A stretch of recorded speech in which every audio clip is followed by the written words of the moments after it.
Have you ever been driving? You've got the cruise control on, and the second you hit a hill, your car just struggles? It's a super common thing, right?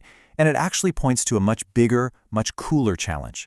How do we build machines that can actually handle the beautiful chaos of the real world? Well, today, we're going to figure that out. You know that feeling? You set your cruise control on a nice, flat road, and everything is perfect. It's smooth as silk. But the moment the road starts to climb, the car either starts losing speed and feels sluggish, or it suddenly lurches forward as it overcorrects. Why can't it just be smooth all the time? What's going on under the hood? Well, the answer really boils down to the difference between two completely different worlds. On one hand, you've got the world of simple, predictable, what we call linear systems. Everything is clean, easy, a straight line. And then there's the messy, complicated world of nonlinear systems, which, you guessed it, is the world your car actually lives in. We're going to bridge that gap today. So, to find a real solution, we first have to get to the heart of the problem.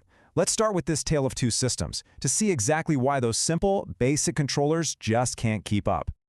Okay, so here's the big difference. Over on the left, we have linear systems. In a linear system, the relationship between an input and an output is a perfect, predictable straight line. Think about a simple spring. You add 1 pound of weight, it stretches exactly 1 inch. You add 2 pounds, it stretches 2 inches. Easy.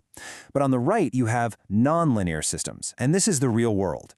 Their output is, well, it's messy. Their behavior changes depending on the situation. For a car, pressing the gas pedal halfway when you're going 20 miles per hour has a totally different effect than pressing it halfway when you're already doing 70. It's not a straight line at all.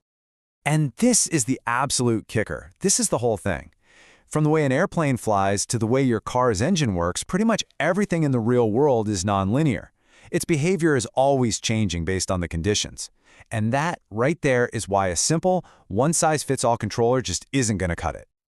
And this brings us right back to our cruise control. A basic controller, usually what's called a PID controller, is tuned for just one single scenario, driving on a flat road. Now, it tries to be clever. It looks at the present error, the P for proportional, the past error, the I for integral, and the future error, the D for derivative. But here's the problem. On a long hill, that integral part just keeps building and building, screaming, "More gas, we need more gas." This leads to a nasty problem called integral windup. So when you finally get to the top of the hill, the controller unleashes all that pent-up demand and bam, the car lurches forward. It's trying to solve a problem that's already gone. So, if a simple controller is our dumb driver, how do we make it smarter? Well, the first big step up is the technique called gain scheduling.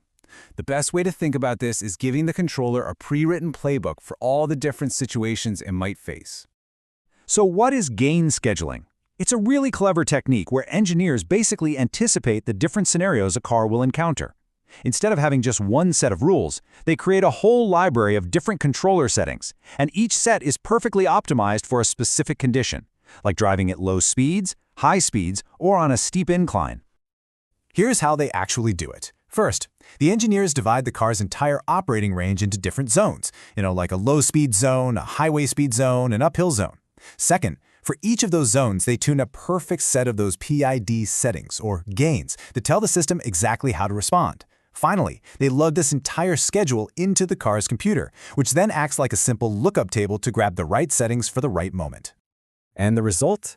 It's a much, much smoother ride.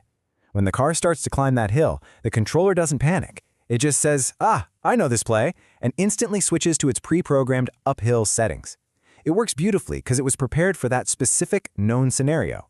It's a smart driver for sure, but its intelligence is limited to the plays that are already in its book. But what about the things you can't plan for? The unexpected?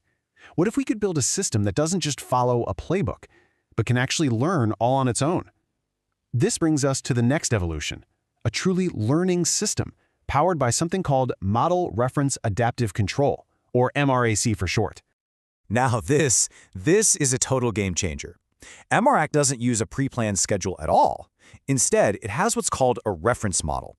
It's basically a computer simulation running in the background of how a perfect, ideal car should be behaving at that exact moment. Think of it like a ghost car, driven by the world's smoothest, most perfect driver that your real car is always trying to imitate. Let's quickly break this down. First, you have the reference model. That's our ideal, perfect driver. Then you have the plant. That's your actual car out there on the road. The adaptive controller is the learning brain that's making all the decisions. And the most important part, the adjustment mechanism. is this constant feedback loop that's always comparing your real car to the ideal model and sending signals to close any gap between them. So here's the magic. The system is always asking itself one single question. Is my real car's performance perfectly matching the performance of my ideal reference model? The second the real car hits a hill and starts to slow down, a gap, an error, opens up between the two. The adaptive controller sees that gap and immediately starts adjusting its own internal rules to close it. It learns and it corrects, right there, on the fly. And that ability to adapt in real time is what makes MRAC so incredibly powerful. Because the real world isn't just about hills we can predict, it's full of unpredictable chaos. So, let's put these controllers to the ultimate test, shall we?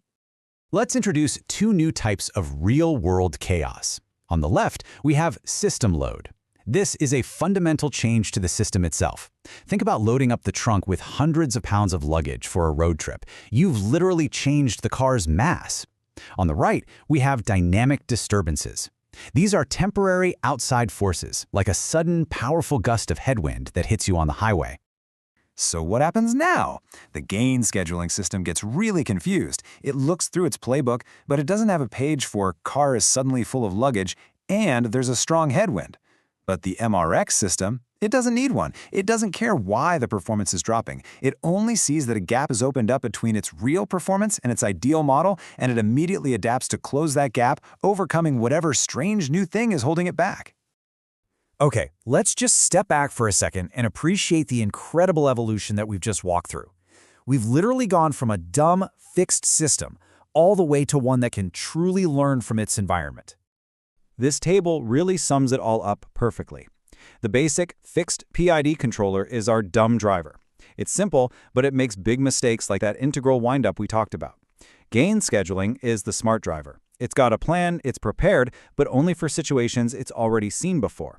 And finally, MRAC is the learning driver. It doesn't need a plan because it can adapt to absolutely anything the road throws at it, whether it's known or completely unknown. Now, understanding all this theory is one thing, but seeing it and feeling it in action is something else entirely. And now, it's your turn to give it a try. What if you could actually get into the driver's seat and put these controllers to the test yourself? What if you could flip a switch to add a heavy system load, or hit a button to trigger a sudden dynamic disturbance, and see for yourself exactly how each system responds to the chaos? Well, guess what? You can. We've put a link to an incredible interactive simulator right in the description below this video.